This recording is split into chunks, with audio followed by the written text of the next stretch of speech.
Thank you. Thanks, Ken. Thank you all very much.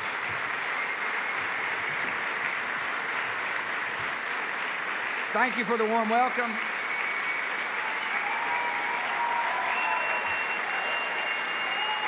Thank you all.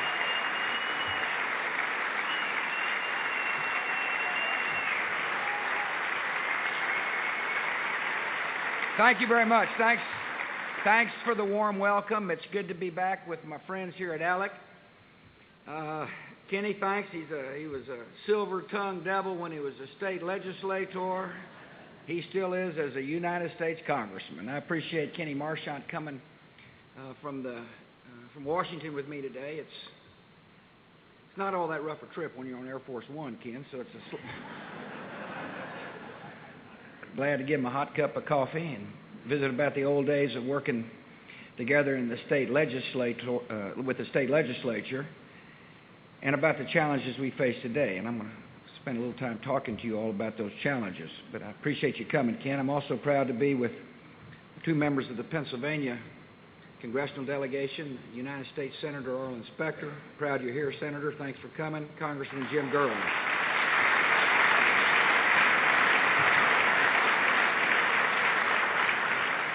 When Kenny and I were reminiscing about what it was like to be in Texas, worrying about schools and budgets and criminal justice, I think they were somewhat amazed by the stories we were telling.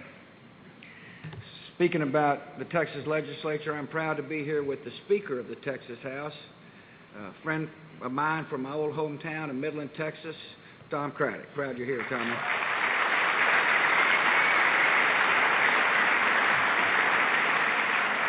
And his wife, Nadine. And his daughter, Christy. Laura was just out in Midland visiting her mother. That would be First Lady Laura Bush, who sends her greetings to you all. You know, I'm a really lucky guy to have a wife who is patient enough to put up with me as President of the United States, is wise enough to seize the moment, and is compassionate enough to worry about the lives of our fellow citizens. She's a fabulous First Lady, and the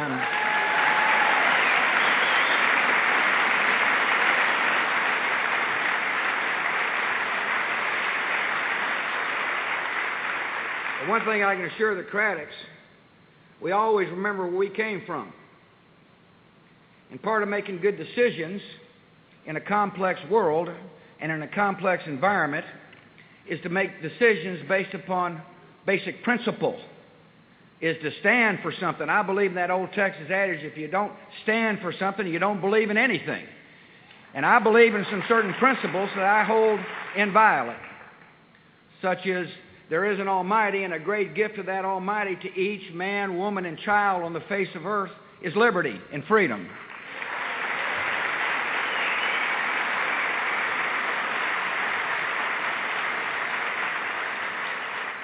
I appreciate Dolores Mertz and all the leadership of ALEC. I appreciate Jerry Watson, the private sector chairman. Thank you all. Thank you for serving. You know, our government's only as good as the willingness of good people to serve. And it's not easy to serve in public life. Sometimes it can get a little testy. Sometimes people would rather throw a punch than put out a hand of fellowship, but that's okay. What matters is that our democracy flourish, that people have an opportunity to exchange ideas, that there be constructive debate. And that requires good people willing to sacrifice to serve. And one of the reasons I wanted to come back today was to encourage you to continue serving your states, to continue representing the people. I urge you to not rely upon the latest opinion poll to tell you what to believe. I ask you to stand strong on your beliefs, and that'll continue to make you a worthy public servant. I want to spend a little time talking about a couple of issues. I'd like to spend time talking about the budget and the economy. A little time talking about how we can educate our children, how best to educate our children, and then I'd like to spend some time talking about a serious obligation that I have and the people in Washington have, and that is to protect the American people from harm. First, the budget. There's an interesting philosophical debate that's now playing out in the United States Congress, and it really boils down to how much money we need and who do we trust to handle the people's money. A basic principle from which I have operated as governor and now as president is this: I think it's wise for government and government officials to trust the people to spend their money. See, I think you can spend your money, and I think you know how to save your money better than the federal government knows how to spend your money.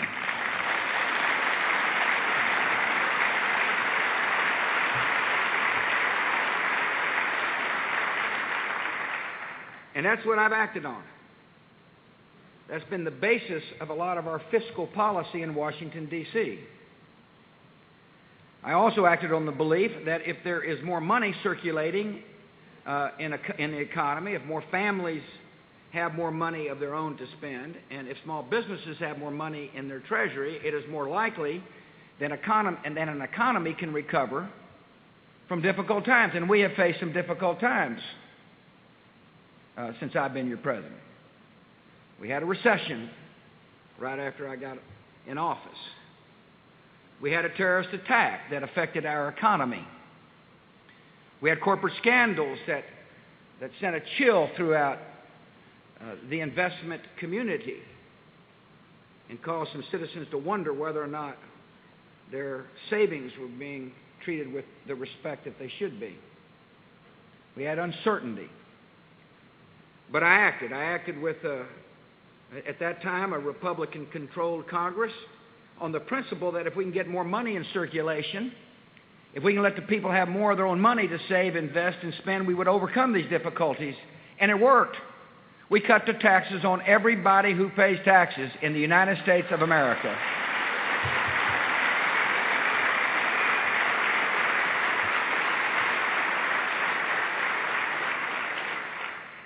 On average, our taxpayers this year will save, this is on average now, amongst all the taxpayers, they'll save about $2,200 on their taxes. Now, you know, Washington, we throw out a lot of big numbers.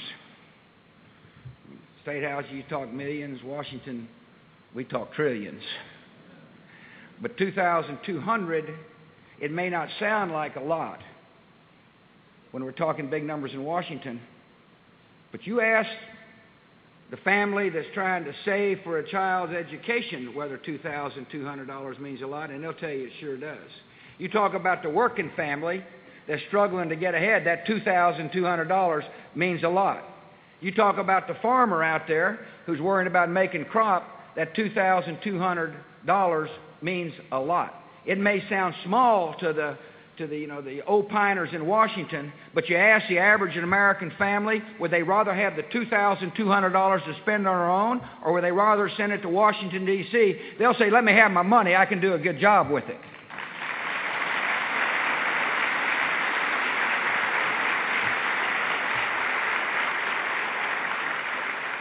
Since August of 2003, when these tax cuts took full effect, we've increased new jobs by 8.2 million. In other words, people are working. Unemployment rates are pretty low around the United States of America. Real wages are going up. Inflation is relatively stable. In other words, this economy is strong, and I would argue with the doubters and the skeptics that one of the reasons is because of the tax cuts we passed. And the fundamental question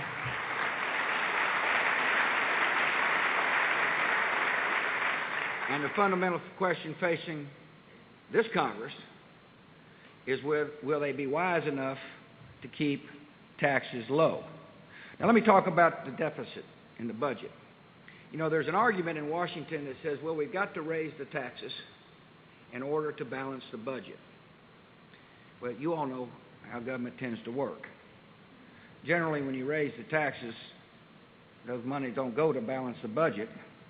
They tend to go to new programs. They tend to expand the size and scope of government. We have a different strategy in Washington. And that is, rather than raise taxes to balance the budget, we believe you ought to keep taxes low to balance the budget. And here's why. Low taxes have yielded a strong economy. A strong economy produces more tax revenues. As a matter of fact, tax revenue increase this year, the federal tax revenues this year are expected to rise $167 billion higher than last year. In other words, we kept the taxes low, the economy was strong, and we're receiving about $167 billion more tax revenues. And then all of a sudden you begin to get a sense of our strategy on how to handle the deficit. Keep the economy growing by keeping taxes low, which is yielding more tax revenues, but we got to be wise on how we spend the money. We've held the growth of domestic discretionary spending below the rate of inflation for the past 3 years, which has enabled us to report to the country that the deficit is down to $205 billion. That is 1.5% of GDP. That is lower than the national average over the last 10 years. And then we submitted another budget that showed you can keep taxes low, prioritize federal spending, and get in surplus by $33 billion by 2012. The best way to balance this budget is to keep the economy strong by letting you keep your money and being wise about how we spend your money in Washington, D.C.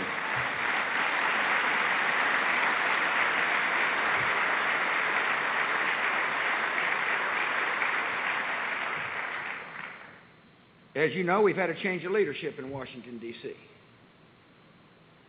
That was not my first choice.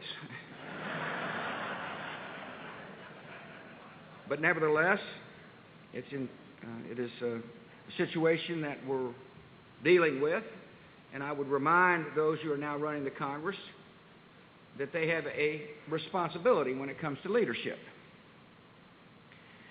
They have proposed a budget.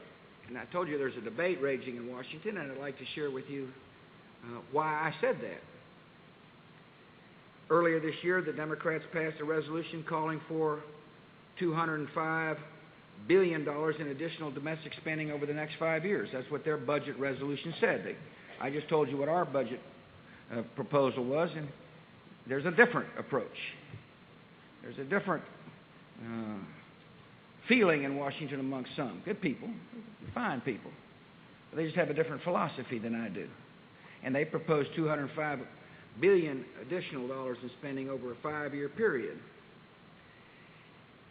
The problem is that spending promises out of the nation's capital have a way of shrinking American wallets in the heartland, because you've got to figure out how to pay for that spending increase. And so it's no surprise that their budget framework includes the largest tax increase in American history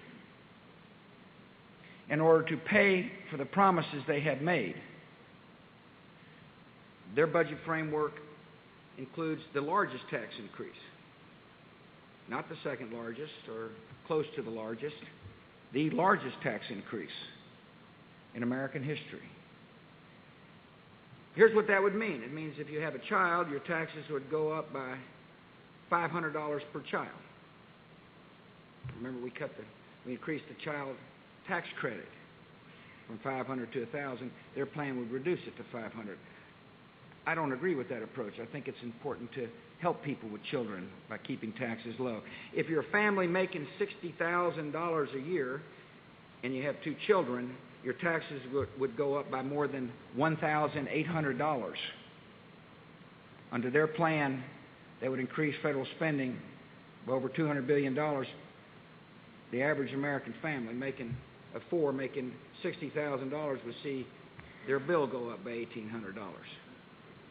26 million small business owners would see their taxes increase by an average of $4,000.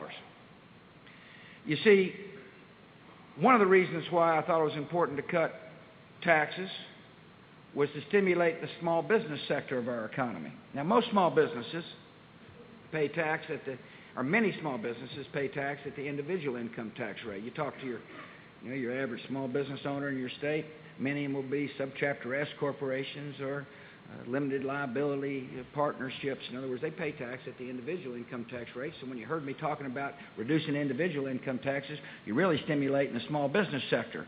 And that's important because about 70% of new jobs in America are created by small business owners. When the small business sector is strong, America's strong. And cutting taxes on small businesses was good policy, and the Democrats, under their budget resolution, would raise small business taxes by about $4,000 on average for 26 million small businesses.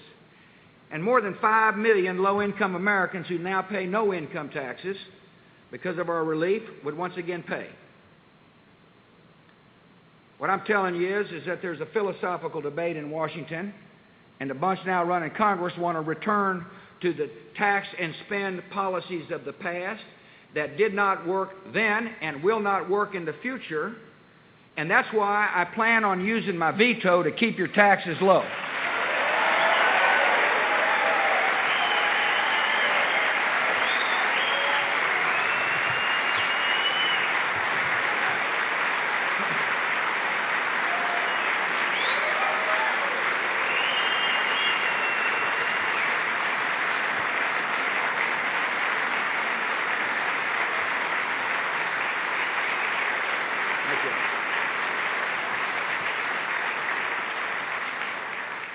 Not only has the leadership proposed their idea on the budget, they have a responsibility to set an agenda that will get the spending bills to my desk one at a time in a reasonable time frame. In other words, they're now in charge.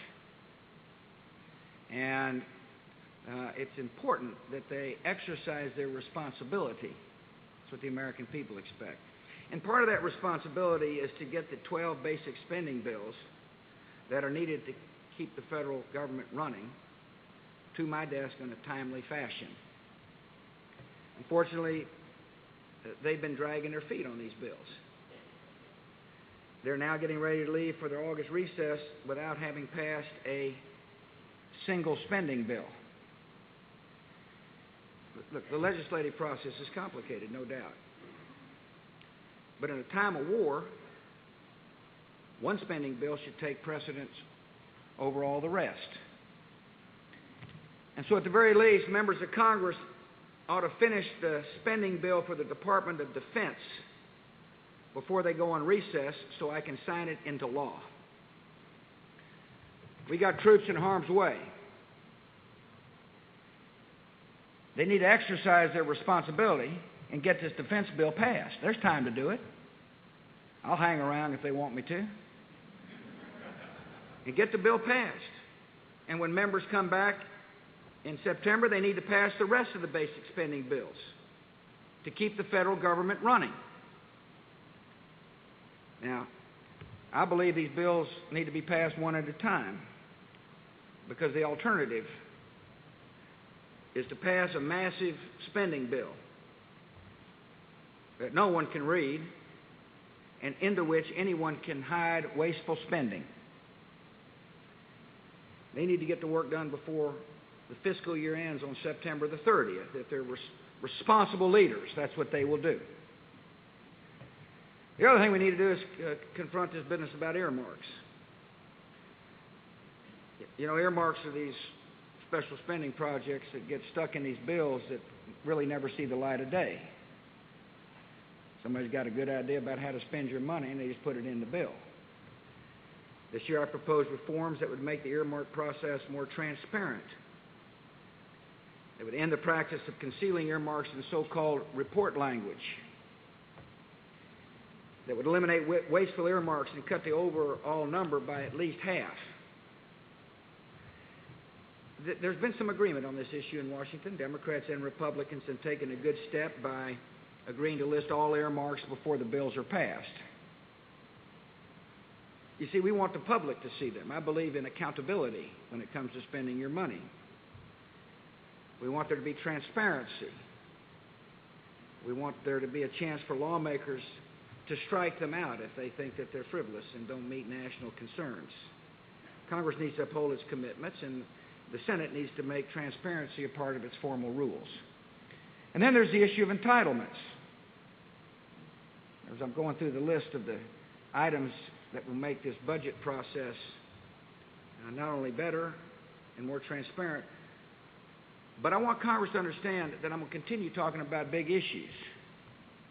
Because I firmly believe that those of us in public office, have a responsibility to confront serious problems now and not pass them on to future Congresses or future generations. And such a serious problem is in our entitlement programs. Social Security and Medicare and Medicaid. The programs are growing faster than our economy, faster than inflation, and therefore faster than our ability to pay. Old guys like me will be taken care of in the system. I'm worried about younger people paying into a system that won't be around for them. And we can solve these problems. It takes political will and political courage. And I'm calling on Congress to work with my administration to deal with these significant problems now so our children know they'll be paying in a system that is not bankrupt.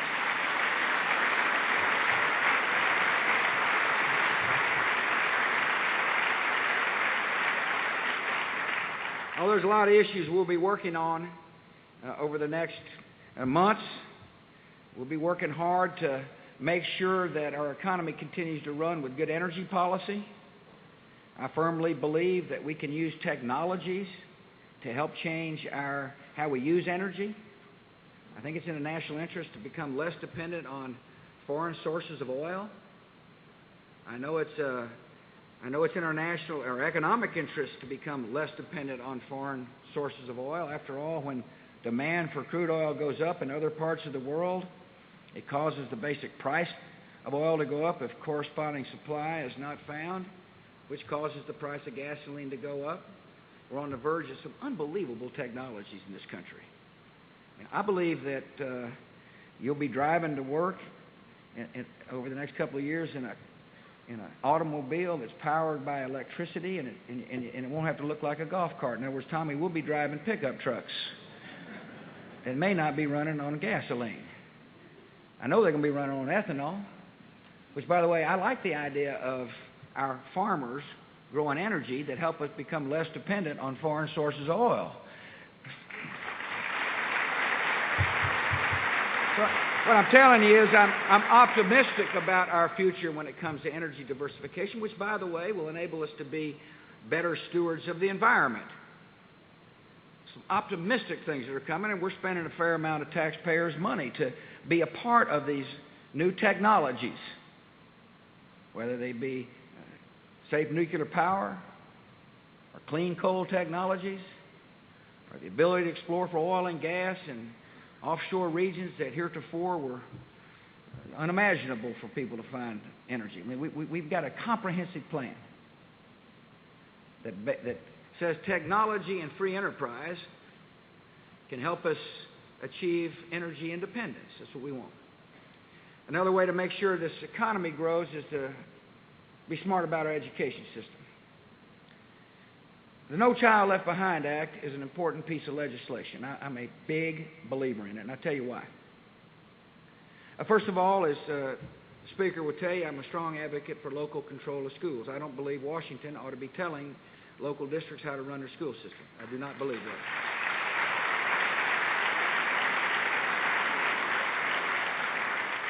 But I do believe this. I believe that when you spend money, you ought to insist upon results. That's what I believe. I believe that every child can learn. And I believe that we ought to expect every school to teach. And when we spend money, I think it makes sense to ask simple questions. Can the child you're educating read, write, add, and subtract? I don't think it's too much to ask. As a matter of fact, I think it's good for society that we do ask. It's what I call challenging the soft bigotry of low expectations. If you have low expectations, you're going to get lousy results. If you have high expectations for every child, you're not afraid to measure. No Child Left Behind says we're going to spend federal money, and we want you to develop an accountability system that will show the parents and taxpayers that the schools are meeting high standards. That's what it says, and it's working. You know, one of the real problems we have in America is an achievement gap. I guess that's a fancy word for saying that generally Anglo kids are doing better in the basics than African American or Latino kids. And that's not good for this country. And it's not right. And it seems like to me we got to focus our efforts and energies on solving that problem if we want this country to be a hopeful country with a strong economy. See, the economy is going to demand brain power as we head into the 21st century, and therefore now is the time to make sure our fourth graders can read, write, and add and subtract, and our eighth graders are more proficient in math. And when you graduate from high school, your diploma means something. And the best place to start is to measure. And when you see a problem, fix it before it's too late. When you find an inner city kid that may not have the right curriculum to get he or she up to the grade level at the fourth grade, let's solve it now. Let's not wait. No Child Left Behind is working, and it needs to be reauthorized by the United States Congress.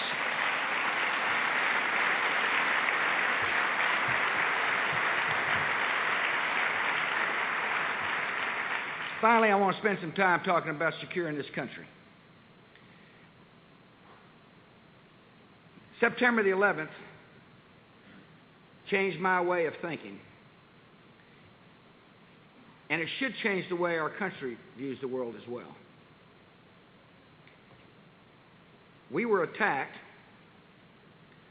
by a group of ruthless killers who have an ideology. They believe something. These people are... It's hard for you and your constituents to imagine a frame of mind that says, I'm going to kill innocent men, women, and children to achieve a political objective. But that's the nature of this enemy. It's exactly what they're like.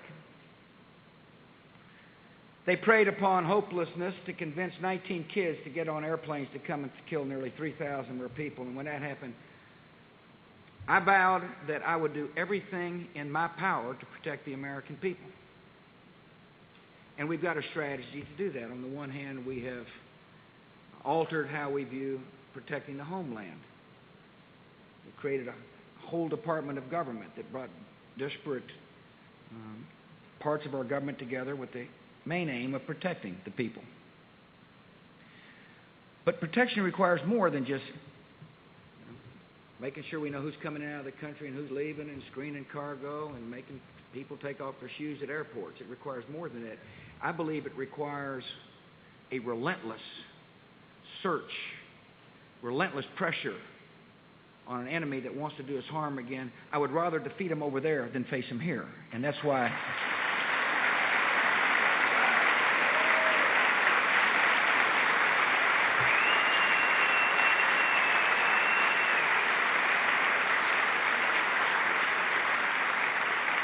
I say that, because you can't negotiate with these people. You cannot hope for the best. That, oh, maybe if we don't pressure them, then they'll just retreat.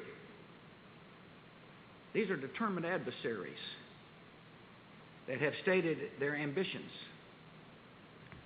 They would like to see their point of view spread as far and wide as possible. That's when I talk about a caliphate that stretches from Spain to Indonesia. That means that they want to impose their ideology on people.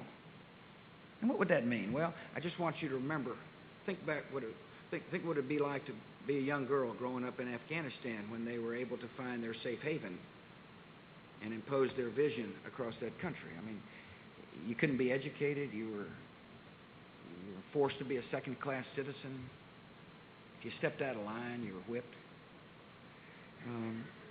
These people are, they're smart, they're tough, and we need to be tougher every single day. The best way to protect you is to keep them on the run. It's to keep the pressure on them. And that is exactly what the United States of America is doing and will continue to do so long as I'm the President of the United States.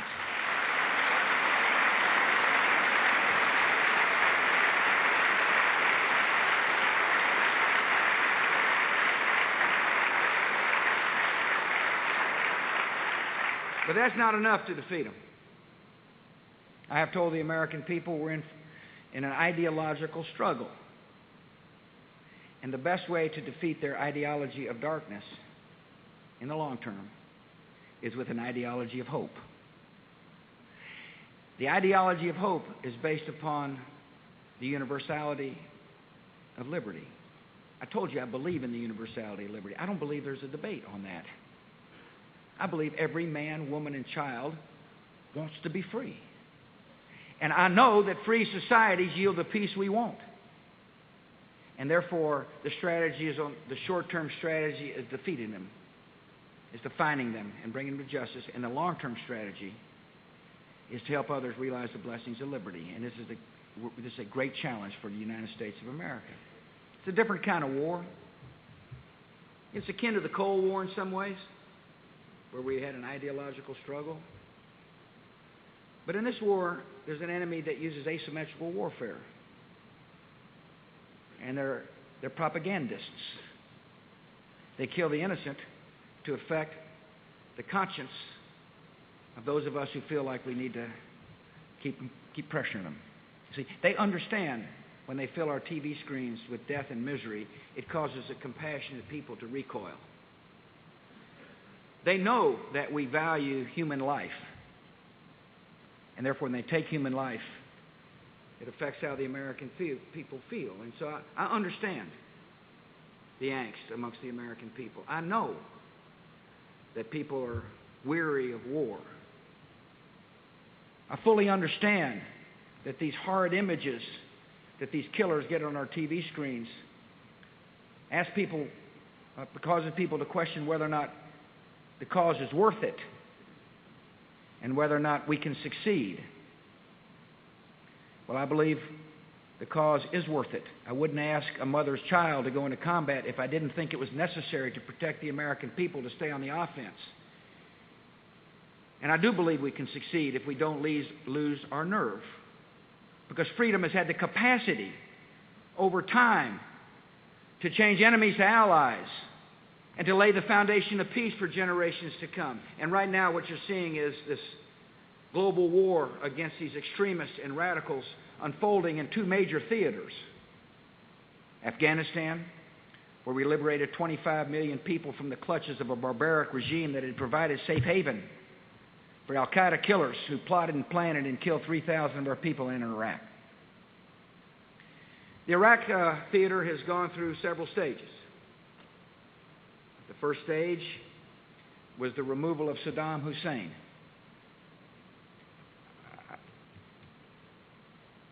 Let me just be as blunt as I can about that. It was his choice to make as to whether or not he was able to survive in power. The free world through the United Nations spoke clearly to Saddam Hussein. He made the choice. We removed Saddam Hussein, and the world is better off without Saddam Hussein in power.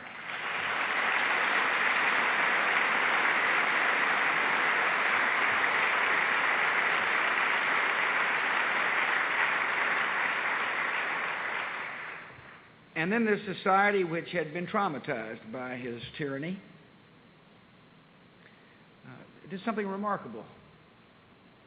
And that is they went to the polls in 3 historic elections and voted for a modern constitution and expressed their desire to have Iraqi-style freedom, Iraqi-style democracy. It's an amazing moment. Seems like several decades ago to some. But that happened in the end of 2005. And then this enemy And the enemy, by the way, is comprised of people who wish they were still in power, disgruntled militia that are trying to see if they can't take advantage of some chaos. But the enemy that's causing the biggest spectaculars is Al-Qaeda. Now, there's a debate in Washington. I gave a speech about this in South Carolina the other day. It was, well, does the Al-Qaeda in Iraq have anything to do with the Al-Qaeda, that's hiding out somewhere, in the regions of Afghanistan and Pakistan? There's some actually who say, well, they're different. They're not to be.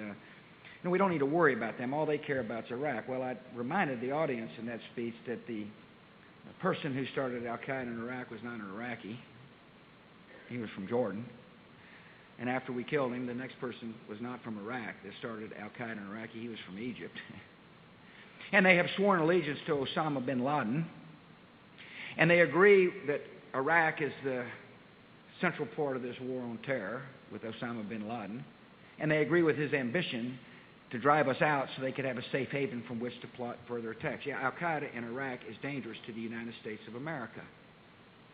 They blew up the Holy Shrine. They saw the progress being made. They can't stand the thought of a free society that will thwart their ambitions. And they blew up this shrine. And why they do it? They did it because they saw that progress was being made, that the Iraqis might be actually able to have a government of, by, and for the people. And they wanted to create sectarian violence, and they were successful. There wasn't enough security at the time, nor there was enough confidence in the security at the time amongst the Iraqi people to be able to stop people from fighting each other. And so I had a decision to make, and I made the decisions rather than pulling out and hoping for the best in the capital of this new democracy, recognizing that in the long run, a system based upon liberty will be a major defeat for these radical extremists. I sent more troops in. Rather than saying, let's hope for the best, I said, we can do a better job of providing security to give this young government a chance to grow and thrive and to give the people confidence in the Constitution that they voted for. And David Petraeus became a new general there on the ground, the new general on the ground. He's an expert in counterinsurgency. The mission is to help protect Baghdad and the people inside Baghdad and to keep relentless pressure on those extremists who are trying to stop the advance of democracy. And he's making progress. And I believe it's in the interest of this country, for our own security, for the United States Congress to fully support General Petraeus in his mission and to give him time to come back and report to the United States Congress the progress that he's making.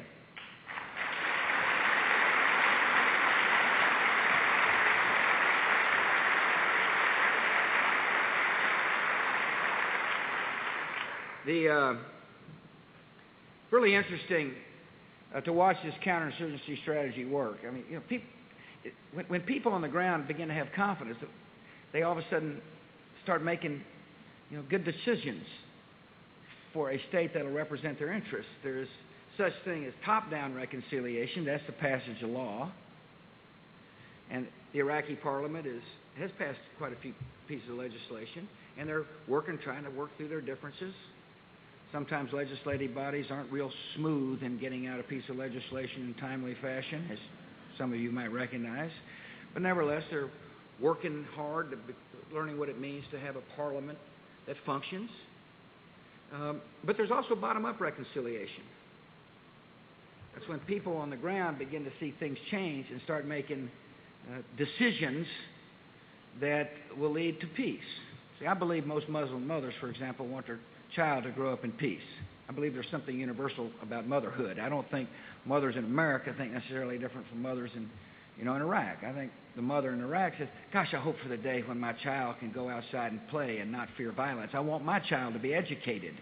I have hopes that my child can grow up in a peaceful world. And when people begin to see that these thugs that have a dark vision begin to get defeated, people begin to change attitudes. And that's what's happened in Anbar province. Last November, many experts said that Anbar province, which Al-Qaeda in Iraq had stated as their that they wanted as a safe haven. This was going to be where they're going to launch their caliphate from. They said, we can't win there. And all of a sudden, We put more Marines in. The people saw things change on the ground. Local leaders started turning in Al-Qaeda. People don't like to be intimidated by thugs and murderers. And the whole situation is changing for the better. Progress is being made there. Now, I know that the car bombs that take place tend to cloud people's vision. What I'm telling you is that we gave David Petraeus a mission. The troops just fully got there 1 month ago, and he's accomplishing that mission. And my point to you is it's worth it and necessary. Because if we were to leave before the job is done, these radicals like Al-Qaeda would become emboldened. There would be chaos, mass casualties in Iraq. And that chaos could spill out across the region. And if that were to happen, there would be significant competition among radical groups, whether they be Sunni or Shia, all aiming to destabilize the region in order to be able to achieve power. But they would have one thing in common, and that would be to inflict harm on the United States of America. It's in our interests that there be a stable government that is an ally against these extremists, not only in Iraq but elsewhere.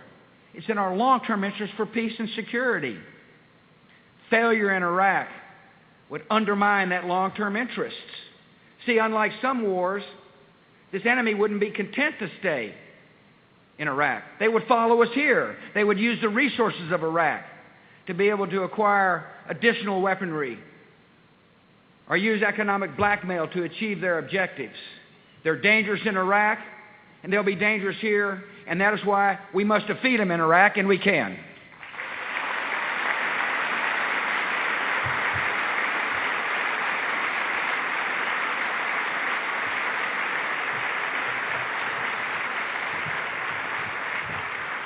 I have spent a lot of time sharing this story with people, so I'm going to share it with you. If you've heard me tell it, play like you hadn't heard it.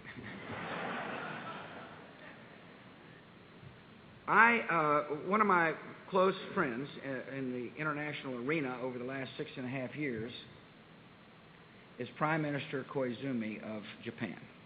He was such a close friend that Laura and I took him down to Elvis's place.